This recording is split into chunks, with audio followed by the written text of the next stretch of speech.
அனைவருக்கும் காலை வணக்கம். இந்த காணொளியில் ராவணன் பயணித்த பாதையில் எனது பயணங்கள் பாகம் 4 காணொளியை காணலாம். நான் இங்கு கூறும் ராவணன் பயணித்த பாதையில் என் பயண அனுபவங்களை கொண்டும் இந்த இடங்களில் வாழும் மக்கள் தமிழர்களைப் போன்று கலாச்சாரங்களை கொண்டும் பழங்குடியின மக்கள் இருப்பதால் மற்றும் அந்த ராவணன் யூஸ் பண்ணிய துறைமுகங்கள் என்பது என்னுடைய கணிப்பு. ஏனென்றால் ராவணன் நதிகள் கடல் இடங்களெல்லாம் அவனுடைய பேர் கொண்ட லங்காலா என்ற ஊர்கள் உள்ளது. அது விரிவாக இன்னைக்கு காணலாம். ஸோ அதன் அடிப்படையில் தான் ராவணன் நீர்வழித்தடத்தை யூஸ் பண்ணியிருப்பான்னு சொல்லி பார்க்கிறோம். இதில் நம்முடைய நீர்வழித்தடம் 1 என போற்றப்பட்ட கங்கை நீர்வழியில் அவன் யூஸ் பண்ணிக்கிறான். அதுக்கு சான்றுகளாக பைத்யநாத் டெம்பிள் 109 கிலோமீட்டர் தூரத்தில் சுல்தான் கஞ்ச் இருக்குது. இந்த சுல்தான் கஞ்சில் போயிட்டால் நம் கங்கை மூலியம் பயணிக்கலாம். ஸோ ராவணன் இருந்த இடம் திரிகுட்டா என்ற பகுதி. இந்த பைத்யநாத் டெம்பிள் அருகில் ஒரு திரிகுட்டா பகுதியா இல்லை ஜம்மு காஷ்மீர் திரிகுட்டா பகுதியா என்பதை ஆராய வேண்டியிருக்கிறது. எனவே நான் தற்பொழுது ஜம்மு காஷ்மீர் என்றும் எடுத்துக்கொள்கிறேன், திரிகுட்டா என்று எடுத்துக்கொள்கிறேன்.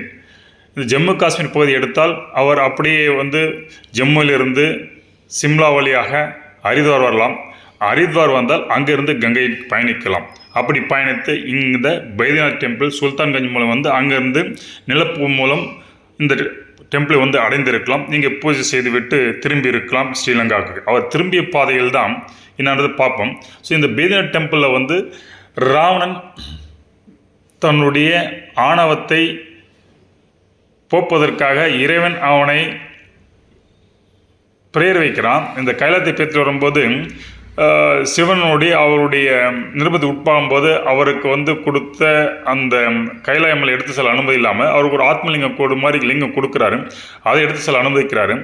அதை அவன் எடுத்து சென்றால் அவன் மிக பலசாலியாக விளங்குவான். எனவே அதை தடுக்க இந்த இடத்தில் அவனை இந்த லிங்கத்தை வைக்க செய்து அதற்கு பிறகு அந்த லிங்கத்தை எடுத்து செல்ல முடியாமல் ஆகியதால் இங்கு அந்த லிங்கத்தை வைத்து வழிபட்டதால் இந்த டெம்பிள் வைத்தியநாத் என்று முதல் அழைக்கப்பட்டது.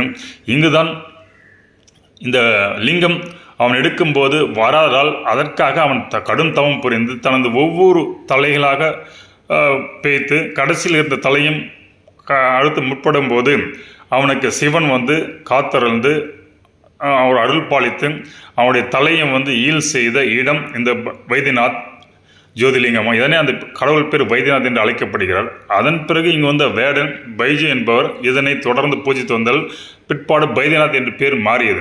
எனவே இந்த வைத்தியநாத்தில் நீங்கள் பார்த்தால் என்றால் ஷர்வானி மேளா என்பது ஜூலை ஆகஸ்ட் மந்தில் கொண்டாடுகிறார்கள். இது 1 மாதம் ஃபெஸ்டிவல். இதற்காக அவர் சுல்தான்கஞ்சிலிருந்து காவடியாக நீர் எடுத்துக்கொண்டு இங்கு இல்லை தீர்த்தத்தில் போட்டு அந்த நீரை கொண்டு இறைவனை பூஜிப்பார்கள். இந்த 1 மாதத்தில் மட்டும் கிட்டத்தட்ட 60 லட்சம் பேர்கள் அப்போதே வருவார்கள். அந்தளவுக்கு பிரசித்தி பெற்ற திருவிழா. ஸோ இந்த திருவிழாவை எப்போது ஆரம்பித்தது என்பது குறிப்புகளை மேபி ராவணன் இதை நியர்பை வாட்டர் சோர்ஸ் அங்கே இருக்குது, ரிவர் இருக்குது, அதை யூஸ் பண்ணியிருந்தால் கூட இருக்கலாம். அதுக்கும் சான்றுகள் தேவை. எனவே இவ்வாறு இந்த ஃபெஸ்டிவல் இங்கேருந்து ஸ்டார்ட் ஆகிடுச்சு. அவன் பூஜித்து வந்த இடம். அதற்கப்புறம் திரும்ப இதை பூஜித்து விட்டு சுல்தான்கஞ்ச் சென்று அங்கிருந்து கங்கை மூலமாக அவன் சென்ற இடம் தான் தம்லக் போர்ட். இது தம்லக் போர்ட் வெஸ்ட் பெங்காலில் முடிகிறதான் பார்க்குறீங்க. இது கங்கை பயணிக்கும் பாதை. இதில் இந்த தம்லக் போர்ட் நம்முடைய ரூப் நாராயண நதியின் கரையில் உள்ளது. இந்த ரூப் நாராயண நதி இன்னும் கொஞ்சம் கிழக்கு நோக்கி செல்லும் போது அதில் யூகுல் ரிவர் கலைக்கிறது. எனவே இந்த தம்லக் பழங்காட்டின் மிகப்பெரிய போர்ட்டு. இது ரொம்ப தொன்மையான போர்ட்டு. இதன் அருகில் உள்ள அல்தியா போர்ட்டுக்கு தான் 1992 நான் சென்றிருந்தேன். இங்கிருந்து 45 கிலோமீட்டர் தொலைவில் இந்த பழமையான தம்லக் போர்ட்டு முற்காலத்தில் இருந்தது. இதை பழங்காலத்தில் தமரலிப்தா அல்லது தமரலிப்தி என்று அழைக்கப்பட்டு இத்துறைமுகம் ரூப்நாத் ஆற்று கரையோரில் இருந்தது, கலிமுகத்தில் இருந்தது. இந்த இடத்தை பற்றிய புராணங்கள் மற்றும் மகாபாரதத்தில் குறிப்புகள் என்ன? தற்போது இந்த துறைமுகம் ஆற்று மணல் படுகையில் மூடப்பட்டுள்ளது. இந்த துறைமுகம் பிரதானமாக இந்த பகுதியில் கிடைக்கும் தாமிரத்தை எடுத்துக்கொண்டு செல்வதற்காக யூஸ் பண்ணப்பட்டது. அதனாலே அந்த பெயரில் தாமரா, தமிழ் தாமிரம் என்பதை தாமரா என்று மருவி தாமரல்தா தாமரல்டி தம்லுக் என்று ஆயிற்று. எனவே இந்த காப்பரை எடுத்துக்கொண்டு அவன் ஸ்ரீலங்கனுடைய வெஸ்ட் கோஸ்ட்டுக்கு சென்றபோது அங்கு நிறைய காப்பர் தடங்கள் இருந்து பார்த்ததாக யக்ஷ வம்சம் குறிப்பிட்டார்கள். எனவே இந்த துறைமுகத்திலிருந்து ஸ்ரீலங்காவுக்கு காப்பர் கொண்டு சென்றிருக்கலாம் என்பது மட்டும் தெரிகிறது. இது ராவணன் காலத்தில் ஸ்டார்ட் ஆகிருக்குது. ராவனுக்கு அப்போ செப்பு காலம் ராவணன் காலத்தில் ஸ்டார்ட் ஆகிடுது நம்ம கொள்ளலாம். எனவே இந்த இடத்தில் இன்னும் வரலாற்று தொன்மைகளை பார்க்கலாம். இங்கு இது வந்து சக்தி தலங்களில் ஒன்றான பாரக பீமா கோயில் ஒன்று உள்ளது. இது 1000 வருடங்களுக்கு மேலும் பழமையான கோயில். இந்த ஊரில் உள்ள மேடுகளை தோண்டிய போது 2000 பிசிக்கு காலகட்டத்தை ஒட்டிய மௌரியக்கால நாணயங்கள் கிடைத்தன. மேலும் டெரக்கோட்டா எச்சங்கள் சுங்க காலத்தை ஒத்திருக்கின்றன. நீங்கள் தற்பொழுது பார்ப்பது இந்த பர்கா பீமா என்ற தேவியனுடைய கோயில்தான். மேலும் பாஞ்சி வம்ச வசிப்பிடங்களான ராஜ்பாரி போன்ற சிதிலமடைந்த மாளிகைகள் நீங்கள் காணலாம். அது வரும் பிக்சரில் நீங்கள் பார்ப்பீங்க. இந்த தம்லுக் புத்தர்களின் புனித தலம் மற்றும் சிறந்த கல்வி மையமாக விளங்கியது. இது சிறந்த சக்தி பீடமாகும். இங்குள்ள மக்கள் பீமனை வழிபடுகிறார்கள். வெகு சில காலங்களுக்கு முன்பு கூட இங்கு இந்த ஏரியாவில் ஜாதி மற்றும் தொழில் அடிப்படையில் தனித்தனியாக வசிப்பிடங்கள் அமைத்து பீப்புள் வாழ்ந்ததற்கான எவிடன்ஸ் இருந்தது. அதாவது பூ விற்கிறவர்கள் தனியிடம், பிராமணர் வாழ்வதற்கு தனியிடம், ஆச்சாரியர்களுக்கு தனியிடம் மற்றும் தூய்மை தொழிலுக்கு தனியிடம். இந்த நகர அமைப்பில் இந்த ஊர் அமைந்திருந்தது. இது இப்போ நீங்கள் பார்க்கின்ற சிதிலமடைந்த மாளிகை தான் வந்து பாஞ்ச் வம்சத்தினுடைய மாளிகை. இனி இந்த தம்லுக்கினுடைய சிறப்பம்சை காணலாம். இந்த தம்லுக் கங்கை சமவெளியின் பகுதியில் நல்ல கனெக்டி இருந்து ஒரு சிறந்த துறைமுகமாக விளங்கியது. பல நாடுகளுக்கு வணிகம் செய்துள்ளனர். இங்கிருந்து இந்த ஃபைஹான் என்ற டிராவலர் 22 புத்த மடங்கள் இங்கு இருந்தவற்றில் நான் சென்று வந்துள்ளேன் என்று குறிப்பிட்டுள்ளார். மேலும் இதன் அருகமையில் தான் மகத சாம்ராஜ்யம் இருந்தது. இங்கு அசோகர் பல ஸ்தூபிகளை உருவாக்கியிருந்தார் என்று யுவான் சுவாங் தனது பயண குறிப்பில் கூறியுள்ளார். இங்கு மௌரிய காலத்து நாணயங்கள் கிடைத்துள்ளது. இங்கு புத்த மற்றும் சாக்த கோட்பாடுகள் இணைந்து புதிய தாந்திரிக கோட்பாடுகள் இந்த பாலா மன்னர்கள் காலத்தில் பெங்காலில் உருவாயிற்று.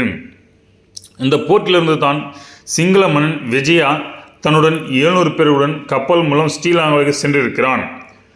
இப்போ இந்த போர்ட் முடிகிற இடத்துலேருந்து சோனாப்பூர் பார்க்குறீங்க. இந்த சோனாப்பூர் மகாநதியில் உள்ள லங்கா என்ற இடத்தில் இருக்கிறது. இது வந்து ஒரு சீ போட்டு நதி கிளம்பியது. இந்த சோனாப்பூர்லேருந்து அகைன் இது கனெக்டர் இடம் கீழே பார்த்தீங்கன்னாக்கா கோதாவரி லங்கா. இந்த கோதாவரி லங்காவில் வந்து கோதாவரி நதியில் உள்ள ஒரு தீவு போன்ற பகுதி, இதுவும் லங்கா என்று அழைக்கப்படுகிறது.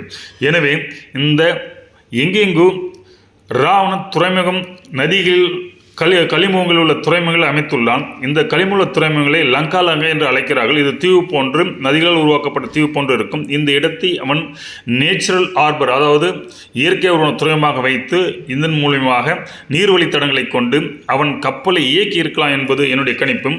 அதற்கு நான் விரிவாக என்னுடைய விளக்கத்தை பின்பு கொடுக்கிறேன். இனி மௌரிய காலத்து நாளை பார்த்தோம். இந்த போட்டு இங்கிருந்தான் சிங்கள மன்னன் விஜயமன் சென்றார் என்று பார்த்தோம். இனி சோனாப்பூர் எப்படி இருந்தது அவர் டீட்டெயில் என்பதை வரும் காணொளியில் பார்க்கலாம். இனி கோதாவரி லங்கா என்பது என்ன என்பதை பார்க்கலாம். தற்பொழுது ரசூல் என்னும் இடத்திலிருந்து 6 கிலோமீட்டர் தொலைவில் கோதாவரி ஆற்றில் தீவாக உள்ளது. இது ஒரு சமஸ்கிருத வார்த்தையால் ஆகும். இதன் அர்த்தம் என்னவென்றால் தீவு என்றாகும். ஆனால் இந்த லங்கா என்ற பெயர் கொண்ட தீவுகள் எல்லாம் ஆற்றின் போக்கில் கடலுக்கு அருகில் உள்ள தீவுகளாக உள்ளன. இதை தன்னுடைய துறைமுகமாக ராவணன் யூஸ் பண்ண என்று முன்பே கூறியிருந்தேன். இந்த கோதாவரி லங்கா தற்பொழுது உள்ள ஆந்திர பிரதேசத்தில் நரசாப்பூர் டு அமலாபுரம் இடையில் அமைந்துள்ளது. இங்கிருந்து காக்கிநாடா போர்ட்டு 80 கிலோமீட்டர் ஆகும். இங்கிருந்து ராஜமுந்தி ஊர் 65 கிலோமீட்டர் ஆகும். இதன் பழங்காலத்து பெயரை இந்த ராஜமுந்தி திரும்ப சூட்டிய போது அது ராஜ மகேந்திர வாரம் என்று 15ஆம் நூற்றாண்டில் ஆண்ட சாளுக்கியனின் பெயரில் தற்போது அழைக்கப்படுகிறது. இந்த லங்கா என்ற வார்த்தை போயாஸ் மற்றும் கம்மாஸ் கேஸ்டில் அதன் வம்சத்தை குறிக்கும் வண்ணம் உள்ளது. எனவே இந்த மக்கள் ராவணன் வம்சாவளியாக கூட இருக்கலாம்.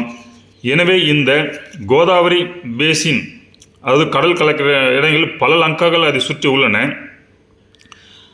அந்த ஊர்கள் பேரெல்லாம் பார்த்தீங்கன்னா பெத்தப்பட்டணம் லங்கா, நகு லங்கா, கொத்த லங்கா, அப்பாலாறு முனி லங்கா, பண்டாரு லங்கா என பல ஊர்கள் வந்து இந்த லங்கா தீவை சுற்றி லங்கா என்ற பிரிவில் உள்ளன. இவையெல்லாம் ராவண ஆட்சியின் போது இங்கு உருவாகியிருக்கலாம் என்பது என்னுடைய கணிப்பு.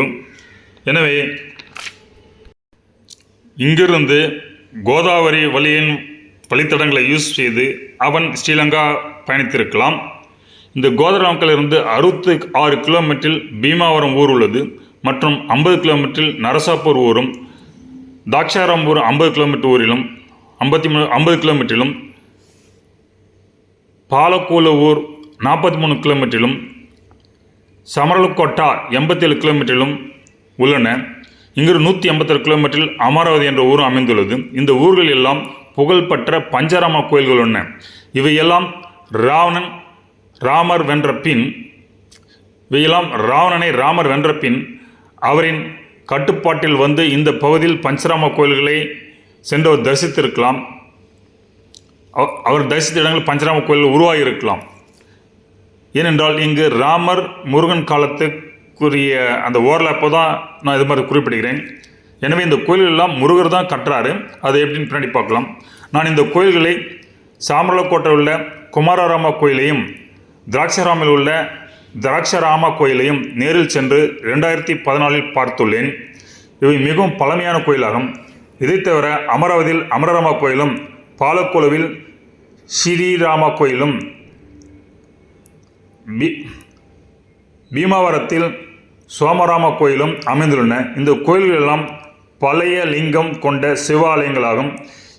இந்த ஆத்மலிங்கத்தை தாரகாசுரன் தன்னிடம் வைத்திருந்ததால் மிகவும் பலம் பொருந்தி விளங்கினான். இங்குத்தான் முருகன் கார்த்திகை என்ற பெயரில் அழைக்கப்படுகிறார். அவர் சக்தியிலிருந்து பெறப்பட்ட அம்புவை கொண்டு இந்த தாரகாசுரனை இந்த இடங்களில் போரிட்டு வென்றுள்ளார். இருந்தாலும் இந்த தாரகாசுரன் எத்தனை துண்டுகளாக வெட்டப்பட்டாலும் மீண்டும் மீண்டும் ஒருங்கிணைத்து உயிர் பெற்று வந்து முருகனிடம் போரிட்டு கொண்டே இருந்தான். இதனால் கொஞ்சம் சலனமுற்ற முருகன் விரக்தி அடைந்தார். அப்பொழுது அங்கு தோன்றிய ஸ்ரீமன் நாராயணன் முருகனிடம், நீ அந்த தாரகாசுரன் வைத்துள்ள லிங்கத்தை உடைத்தால்தான் அவன் இறப்பான் என்று சூட்சமத்தை சொல்ல, முருகன் அந்த ஆத்மலிங்கத்தை உடைத்து அதை 5 பகுதிகளாக இந்த 5 இடங்களில் வைத்தார் என்பதுதான் புராணம் சொல்கிறது. இதற்கு அவருக்கு சூரிய பகவான் உதவினால் சூரிய பகவான் இந்த இடங்களை அந்த உடைந்த ஆத்மலிங்கத்தின் பகுதிகளை வைத்து லிங்கங்களை பிரதிஷ்டை செய்து கோயில் உருவாக்கி பூஜித்து வந்தார். பிற்பாடு இங்கு வந்த ராமர் இந்த கோயில்களை தரிசனம் செய்து பூஜித்தால் இதை அவர் ஒரே டைமில் பூஜித்திருக்கலாம். அதேனால் இந்த கோயில் பஞ்சராமா என்ற பெயரில் அழைக்கப்பட்டிருக்கலாம். அதற்கான சான்றுகள் நாம் பார்க்க வேண்டியிருக்கிறது. ஆனால் இந்த இடத்தில் எல்லாம் ராமர் வந்து வழிபட்டுள்ளார். இந்த கோயிலில் மிகவும் தொன்மையானது. அதை நீங்கள் போய் பார்த்தாவே தெரியும். ஸோ அத்தகைய பிரசித்தி பெற்ற கோயில்கள் பஞ்சராம கோயில்கள். இதை விரிவாக இன்னொரு காணொளியில் பார்க்கலாம். இனி இங்கிருந்து நிலம் மார்க்கமாக ஸ்ரீரங்கம் வரலாம், அது ஒன்று இருக்குது. இல்லை கோதரலங்கிலேருந்து அப்படியே நம்ம ஸ்ட்ரைட்டாக வந்து இலங்கைக்கும் போகலாம். இப்போ நிலம் மார்க்கமாக வந்தால் இது வந்து அப்படியே வேலூர், சேலம் இந்த ஒரு பாதை வருகிறது. அப்படியே வந்து ஸ்ரீரங்கம், திருச்சியில் முடிகிறது. அங்கேருந்து காவிரி வழியாக போகலாம். மேலும் காவிரி மேல்நோக்கிய பாதையிலிருந்து இங்கு ஆற்றுப்படைகள் வந்து ஸ்ரீலங்கா போகலாம். இதை மாதிரி இந்த வடிவமைப்பு இருக்குது. எனவே லங்கா என்ற பெயர் கொண்ட எல்லா இடங்களும், இவன் ஸ்ரீலங்கா கூட அந்த தீவு பகுதியை வந்து லங்கா என்று தான் சொல்கிறார்கள். இதெல்லாம் வந்து லங்கான்னு சொல்லப்படுகிறது. ஆனால் ஸ்ரீலங்கை மா இலங்கை என்று நம்ம இலக்கியங்கள் கூறுகின்றன. இதை கொண்டு பார்க்கும்போது இதே மாதிரி வெஸ்ட் கோஸ்டில் லங்கா என்ற பேரில் ஊர்கள் இல்லைன. அதை வந்து அடுத்த காலையில் பார்க்கலாம். குஜராத்தில் மற்றும் கர்நாடகாவில் இருக்குது. இனி இந்த கோதாவரியில் வந்து உண்மையிலேயே ராவன் பயணித்திருக்க முடியும், கண்டிப்பாக பயணித்திருக்க முடியும். அதுக்கான சாத்தியக்கூறுகளை 2014 வந்து நீர்வழித்தடங்கள் 4 பாதையில் இதை பற்றி நம்முடைய வாட்டர் மினிஸ்ட்ரி வந்து ரிசர்ச் பண்ணி 419 பேரில் பேப்பரெல்லாம் அறிக்கை விட்டுருக்கு. ஆனால் இதில் சாத்தியக்கூறுகள் இருக்குது. இது நாசிக்லேருந்து ஸ்டார்ட் ஆகி அப்படியே வந்து நரசாப்பூர் என்ற இடத்துல வந்து வங்கக்கடலில் கலக்கிறது. ஆனால் இதன் வழியாகவும் ராவன் பயணித்திருக்க வாய்ப்புகள் இருக்குது. அதே மாதிரி காரிலிருந்து பயணித்திருக்கு. இதே மாதிரி எல்லா நதிகளிலும் வந்து ராவன் பயணித்திருக்கு. அதன் காரணம் என்னென்று பார்த்தால் இந்த நதிகளெல்லாம் அவன் கனிமங்களை கொண்டு செல்வதற்காக பயன்படுத்தியிருக்கலாம் என்பது என்னுடைய கணிப்பு. இதை வரும் காணொளியில் தெளிவாக காணலாம்.